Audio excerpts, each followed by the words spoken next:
Son, Kimigiku, to what pleasure do I owe your company today? Chizuru wrote me a letter which raised some concerns I thought should be addressed at once. I see. Iba's piety showed as he got to his knees, laying his hands on the tatami mat as he bowed to Sen. Before you begin, I must first apologize for something quite serious. I have broken the vow I had made to you, and have used my powers in battle against a human. Iba. Son, please allow me to explain. Iba hadn't intentionally sought to violate the demon's code, he just... I am well aware, both of the circumstances and that Iba hadn't done so ignorantly. But I beg you to use caution in the future. Iba, there are only two men against whom your power must be used. Takada and Kodo. About that. There is something I must ask of you. And that is? I ask that you take Chizuru along with you.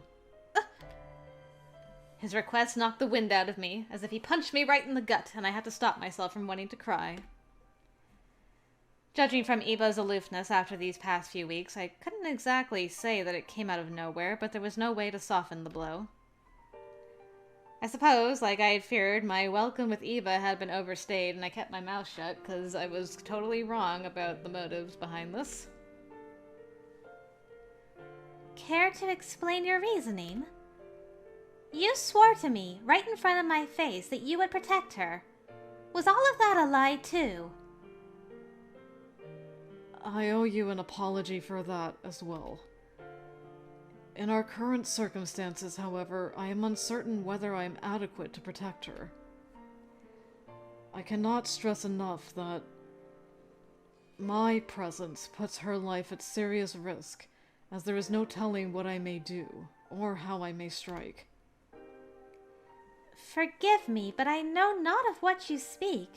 I demand clarification. Tell me all the details. You see.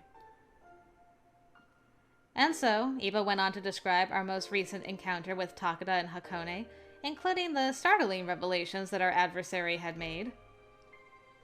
Sen listened intently, and her eyes widened when Iba revealed the latent desire stored within himself. What? Ah, I see. My, I suppose it isn't just a coincidence that both Kazuma and Takada are obsessed with the same goal. Not only am I appalled by their single-mindedness, but also their disrespect towards women of our kind. Go Sen! Lady Demon Rights. Son, do you have any idea what kind of changes are happening within Iba and Takada's bodies right now? Well, this is all conjecture, seeing as there is no precedent for humans fusing a demon's arm to their own body. But a human's force of will pales in comparison to a demon's, and the former is susceptible to the latter when fused, creating a sort of internal competition. So your solution would be, it is pertinent that I return to my village and look into it, but until then we cannot say for certain. If you were hoping to suggest that simply removing the hand from Iba would normalize him, his heart may have already given in to his demonic impulses. As I stated, we have no precedent. Sen's explanation shed some light on what could possibly have been occurring in Iba and Takada's minds to target me specifically, but does it really, though? I don't understand why they're not targeting Sen.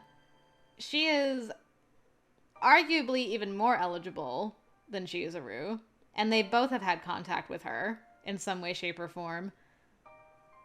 But they focused on Chizuru? I mean, Iba makes sense, because he already had a desire for Chizuru. I didn't think Takada did. Maybe it was hidden somewhere in there, but... Or maybe it's because it's both... The two arms were part of the same person, so they're linked. Iba and Takada are linked as well, so Iba's desires became Takada's. This is all conjecture as well. There was a mildly glaring hole in her reasoning. Did you come to the same conclusion? Thank you. Okay, good. I am proud of my girl. Look at her reasoning. So proud. Chizuru, I don't mean that. You are smart, but sometimes you miss the blatantly obvious. So I'm glad you were, like, thinking about this specifically. Well, what about you, Sen? Aren't you unsafe too? Since you're a female demon and all. Actually, I highly doubt that I would be at risk in the same way you are. If this were a normal occurrence, then Yase village would erupt into chaos for the entirety of my tenure as a ruler there. Then Sen pointed a heated glance over to Eva, who jumped back in astonishment. Keep your desires under control, sir. Alright, call him out, Mr. Against Your Will. The desires, as you describe them, must clearly take root in feelings that already exist. As far as Takeda is concerned, that the two of you share arms from the same demon means you are bound together, which may explain his behavior. Man, I was just like 5 seconds ahead of this game. Okay, I'm glad I wasn't like completely out to lunch. The game's like, no, that's probably what it is. Though I fear their shared connection manifests the feelings in Iba differently than it does in Takeda. Whereas Iba's feelings are likely born from a kinder place, I fear that Takeda's are far more sinister. I felt myself turning pale, realizing that matters were far worse than I had originally envisioned. Eva's choice to fuse the demon's arm to himself, all to protect me, led not only to him becoming a fury, but also the swallowing of his heart and mind, the gradual erosion of himself to this demon being, and also creating a love rival, inexplicably. Enough about me. I care little about what becomes of me. All that matters is that she is out of reach when the inevitable comes. In addition, we've no clue as to when Takeda or his cohort of Furies may arrive to our doorstep. Above everything else, if my mind leaves me, and I am no longer what I used to be. Your concerns are valid, believe me, but when it comes to protecting her from Takeda, I feel as though we are similarly ill-prepared to do so. In our last encounter, Takeda and Koto broke through my shield protecting Yase village, and stormed the village in the span of an evening. Then maybe if she were to rejoin the Shinsengumi... Even if you were to send her off to wherever the Shinsengumi are currently fighting, sadly we cannot guarantee that she would fare any better in their company than our own. Also, I just noticed that Eva doesn't have his hand bandaged in front of them. It's funny that he's like, has it bandaged, and then if somebody knows that he has the arm, he's like, okay, I can take these off. And then wrap it quickly again. What do you mean? As of now, the remnants of shogunate forces are in the thick of battle against the Imperial Army in the Tohoku region, but things look grim. Both Aizu and Sendai too are in dire need of good fortune. We all are to some degree. Ergo, if Takeda were to stage an attack against them right now, the Shinsengumi would have a slim chance of survival. This is our predicament. Oh. Eva bit into his lower lip out of frustration. The mood in the room sank, and I couldn't help but think of the Shinsengumi, hoping for their safety. That neither Sen nor the Shinsengumi were in any position to keep me safe was a shocking indictment of the war front, and Eva fell into a state of despair. I began to regret my unwillingness to leave Eva be, watching his emotions crumble inside of him. Well, if you truly insist, then I will take her under our care, but... Chizuru, what is your take on all of this? In truth, it was a question I wish she hadn't posed. I was only proving to be an obstacle for Iba, a burden that was now responsible for his sanity's rot. With that in mind, it would be selfish to remain. My life was futile, this being the most recent example. I don't like my girl being so hard on herself this route. It's terrible. I don't like it. Though I was hesitant to say so aloud as the feeling of guilt washed over me, inducing a mental stasis. I imagine that you have much that you'd like to discuss with Iba, correct? Pardon us, we will step outside. That way, the two of you can share your peace one last time. But... Before I leave, I do have one question. With the shogunate in total disarray, why is it that both you and the warriors of the Shinsengumi choose to fight against such insurmountable odds? Well, because I have pledged my loyalty to them. Well, plenty of loyal men have abandoned the Takagawa clan and defected to the Imperial Army, have they not? Not all of us are so spineless. Loyalty bears no contingency on adversity or peril. It is what distinguishes men from boys.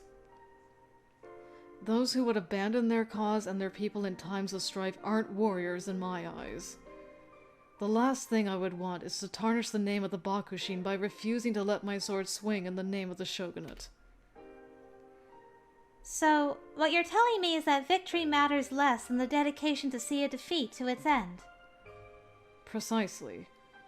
Although I am no longer permitted to fight in this war. If circumstances unfolded differently, then I would fight until my dying breath has been drawn. Watching Iba wax poetic about his duty was truly awe-inspiring, and Sen quickly looked towards me. Perhaps you've overlooked the possibility that she may feel as you do in her predicament. Yet again, Iba was visibly shocked in response to Sen's quick retort. Never mind a princess, this girl's a dang queen.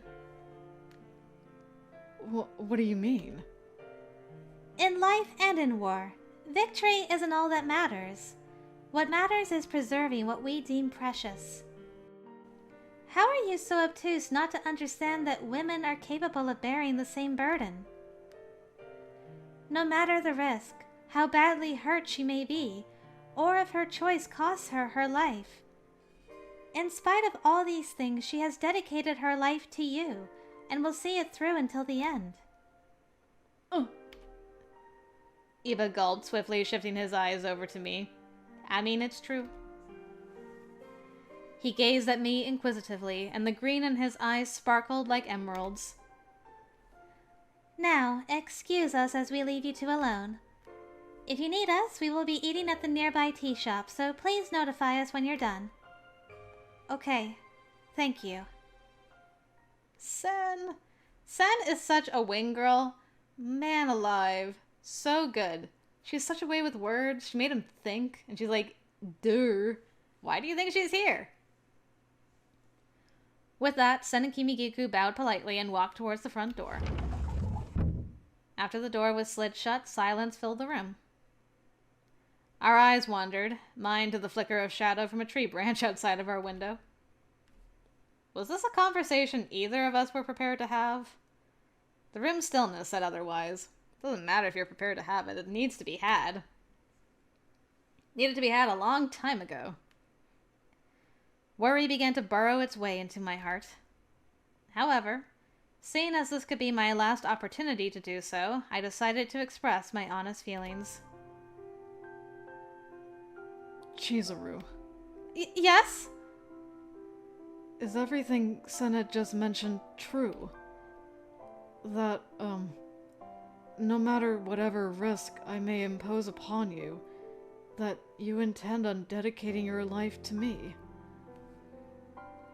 I paused before answering, and although I'd wanted to shout affirmatively, I feared that doing so would only hurt him more.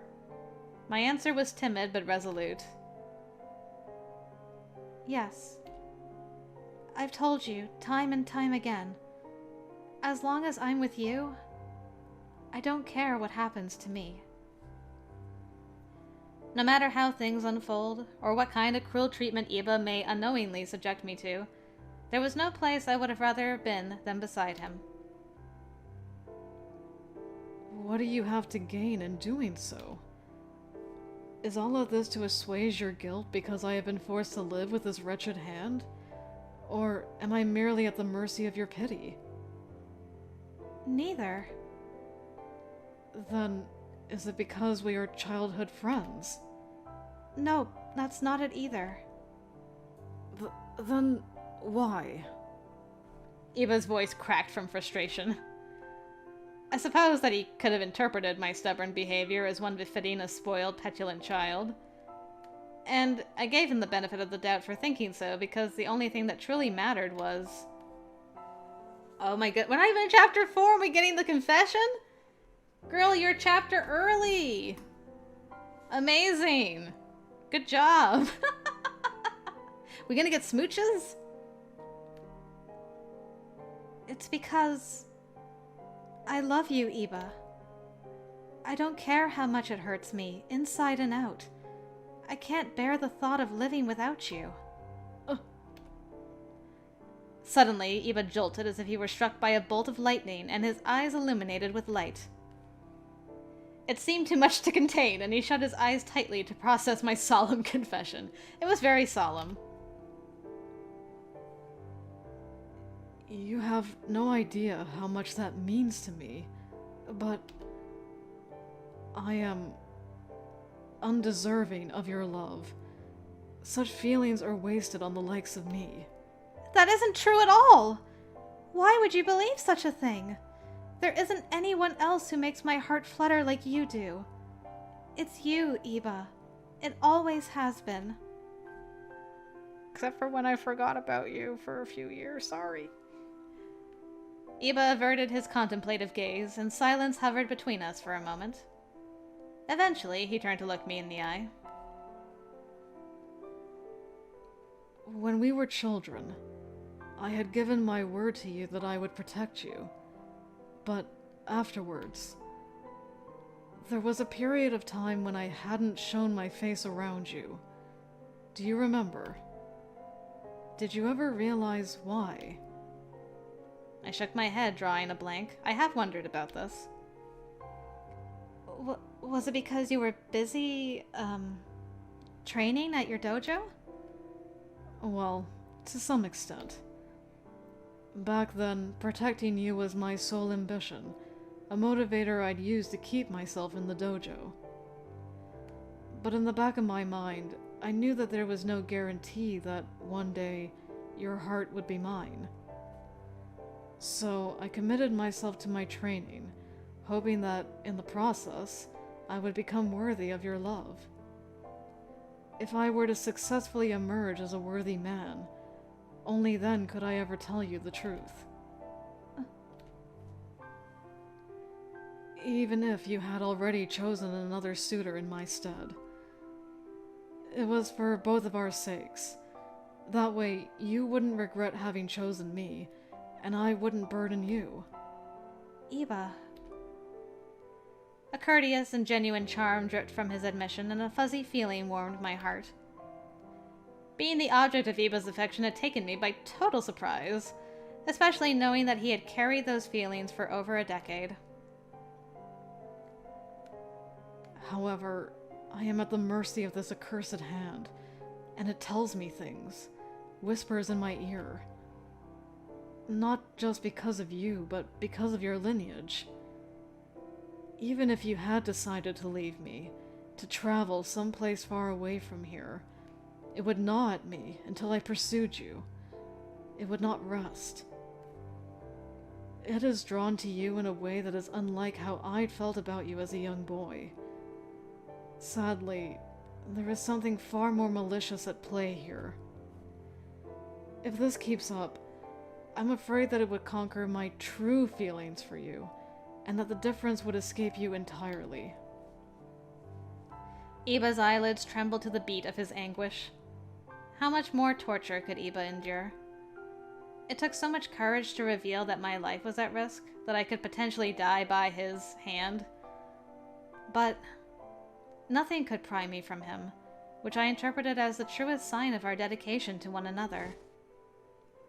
I grabbed Eva's hand softly. The demon hand? Chizuru? I had to tell him. Those were not the options I was expecting to be. You can't hurt me, or I don't care if you hurt me.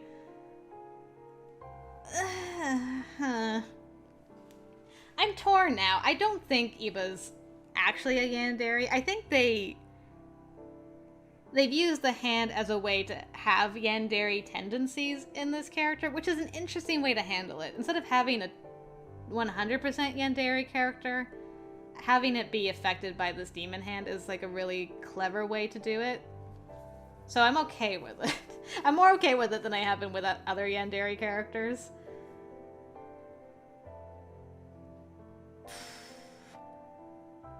Like, the "you can't hurt me" is not true, because he has hurt her in the past. And I feel like it wouldn't be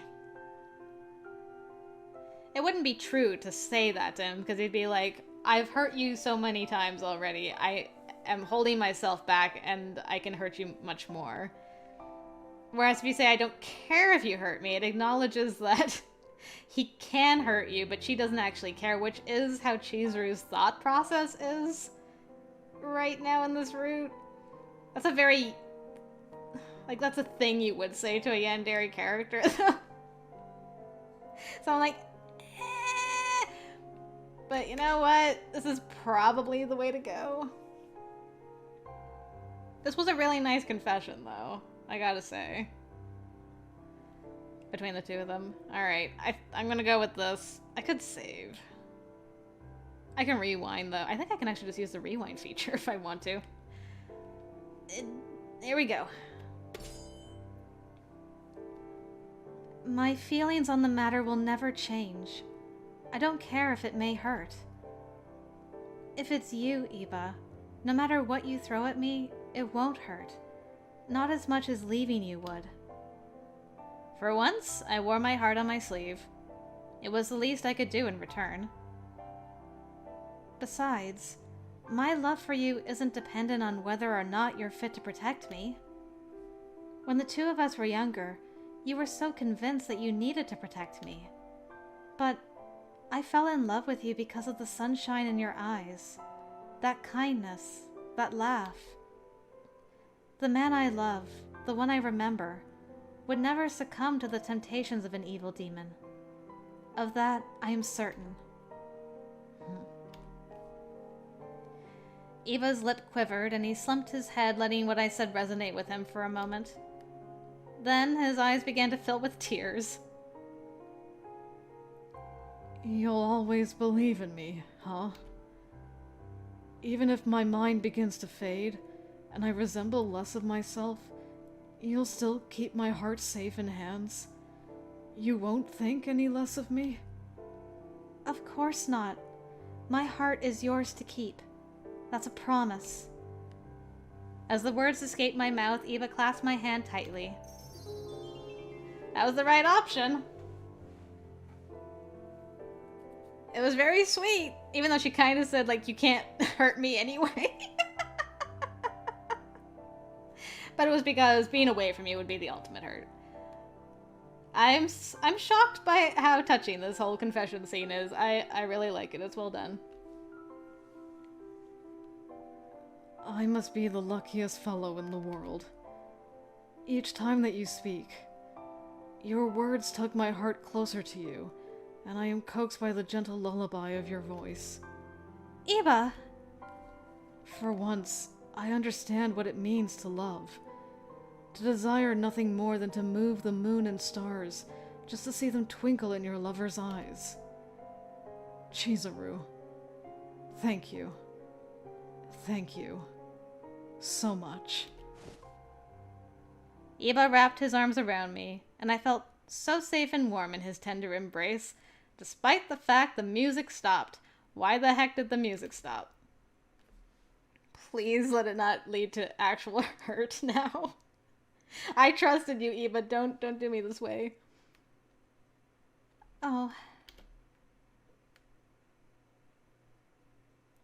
Memories? For a brief moment, it reminded me of the last time our bodies were entwined so closely.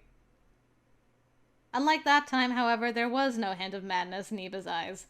Okay, don't scare me like that with the no music, girl. His caring eyes glistened like jade, and it reminded me of how he used to look at me all those years ago. Close your eyes, Chizuru. His hushed voice tickled my ear as he whispered, and I shut my eyes as he told me to. All right, now that's a proper kiss.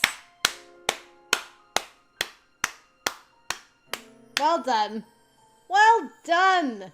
Yes, no teeth on teeth. Very romantic. Very sweet confession, and we're a whole chapter early. What more can you want, really? Behind closed eyes, I felt the touch of his supple lips pressed against mine, and my body went numb. Although it was a somewhat restrained kiss, I was entranced, feeling myself fall deeper and deeper into his arms. It was a passionate, delicate kiss, a communion of two selves that said more than words ever could. Very sweet. Super duper sweet. A weight felt lifted from our shoulders. I wanted to breathe him in, fill my lungs with every fiber of his being, and take him wherever I went. Whoa, calm down, girl. His hand slid down to the small of my back, causing my knees to buckle as he pressed me closer to him. My entire body began to tingle, and my toes curled as we basked in this brief, wondrous moment. The two of us had pined for one another for so long, we were beginning to question if it could ever happen. No kidding. But none of those doubtful feelings mattered, and at any moment I could have melted into those arms. Then something peculiar occurred. Oh. That's new. Eva suddenly jerked forward.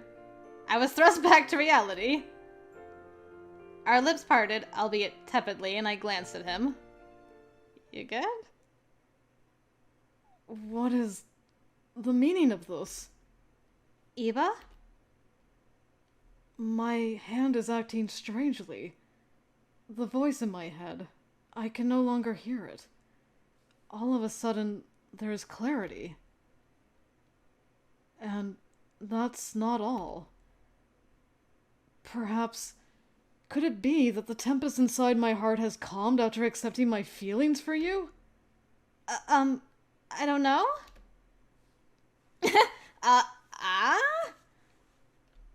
Chizuru, could you please summon Sen and Kimigiku?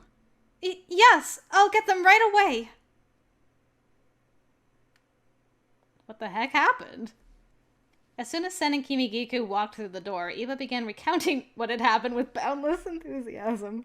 And then we smooched, and then our knees buckled, and her toes curled, and my toes curled, and then my hand glowed, and it was crazy. Allegedly, the demon's voice was silenced, and he was no longer plagued by its cloying desires. I don't think I've ever seen the word cloying. While Eva spoke, Sen stood stoically, nodding here and there, reacting only to his mention of the unfettered power that was catching momentum. Interesting. That's all you have to say is, interesting. Is there any way that you could possibly explain what is happening inside of me? This is mere speculation, but the force of your emotional resolve has earned the respect of the demon soul inside of you. Perhaps the arm is yours to wield entirely, and it will bend to your will. Emotional resolve? Had I not made myself clear? He is beaming with affection, and his confidence has been restored. As such, every male demon is naturally inclined to protect the women of our kind. I suppose the arm is responding well to Eva's desire to protect you. So cute. Although, low-key, her saying that just makes me more excited for Kazuma's route when we get there. Like, Go on. Sen's playful banter made me blush, and I couldn't help but think about the kiss Iba and I just shared. I breathed deeply, averting my eyes from Sen as she tilted her head to follow my line of sight. My Chizuru, you're blushing. I guess what, or should I say who, doesn't kill you makes you stronger, eh?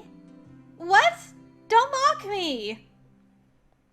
As always, my gratitude knows no bounds. I don't know where to begin in thanking you. I have accepted this arm as a part of myself. To protect her, the woman I cherish most. However, I fear it is taking to me faster than I had originally anticipated, so... If there comes a time when you require me to return it, I am uncertain that I could oblige. Well, we shall cross that bridge when we come to it. In any case, you do not strike me as someone who would abuse its power. Sen, Kimigiku, it means so much that you came. Thank you. Ah, I've received enough praise for one day. Ah, yes. There is one thing that we neglected to mention. What is it? Just as I had mentioned, the Shinsengumi are undergoing somewhat tenuous circumstances, but... It might please you to hear that, of those who still remain, their men are fighting gallantly with the Makoto flag flying high above their banners. Really? The Shinsengumi aren't the only ones, either. All domains loyal to the shogunate continue to use the flag, and are waging a valiant resistance.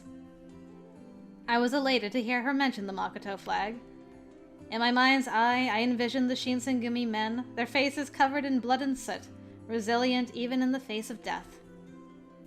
The Makoto flag has become something of a guidepost to the Shinsengumi men, a symbol. From what I gather, their campaigns in Aizu and Sendai have been fraught with chaos. Correct. They are being pressed further north as the enemy gains more territory. Further north. Must be Ezo, huh? Yes. Ezo is the northernmost tip of the country. If they cannot hold it, then... it is done. Everyone turned to look at me as I gasped. Ezo, a harsh, snowy region, would serve as the decisive landmark. If that is where these loyal to the shogunate were heading, Iba would surely want to join them. Iba, is that where you want to go too? Yes. I must take whatever steps are required of me to get to wherever their convoy is. It was no secret that Iba had been eager to return to the battlefield, and convening with his friends in the Shinsengumi was what he wanted. I will accompany you. Would it be okay if I tagged along? A warm-hearted glow twinkled in Iba's eye, and my heart skipped as his lips curled into a grin. But of course, there isn't a chance that I'd ever let you out of my sight again. All right. Mind saving that for after we leave? Oh, sorry. Joking, of course. Stay safe though, okay? Yes, and I wish the same for you. Safe travels, Sen and Kimigiku.